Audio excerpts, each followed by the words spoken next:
बिस्मिल्लाहिर्रहमानिर्रहीम, अस्सलाम वालेकुम। वेलकम टू माय चैनल दावत इस्लाम।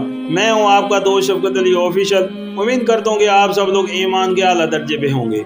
सूरत अल नाम की आयत नंबर 142 का तर्जुमा फिर वही है जिसने मवेशियों में से वो जानवर भी पैदा किए जिनसे सवारी और बार बर्दारी का काम लिया जाता है, और वो भी जो खाने और पुछाने के काम आते हैं, खा उन चीजों में से जो अल्लाह ने तुम्हें बख्शी हैं, और शैतान की पैरवी न करो कि वो तुम्हारा खुदा दुश्मन है।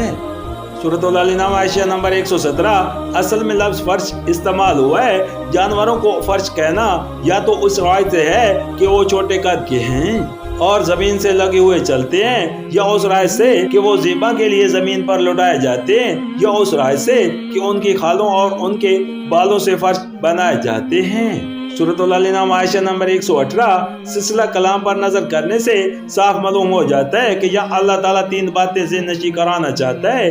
एक ये कि ये बाग और खेत और ये जानवर जो तुमको हासिल हैं, ये सब अल्लाह के बख्शे हुए हैं, किसी दूसरे का इस बख्शिश में कोई हिस्सा नहीं है, इसलिए बख्शिश के शुक्रिया में भी किसी का कोई हिस्सा नहीं हो सकता। दूसरा ये कि जब ये चीज़ें अल्लाह की बख्शी हैं तो उनके इस्तेमाल में अल्लाह ताला ही के कानून की पैरवी होनी चाहिए, किसी दूसरे को हक नहीं पहुंचता कि उनके इस्तेमाल पर अपनी तरफ से हदूद मुकर्रर कर दे।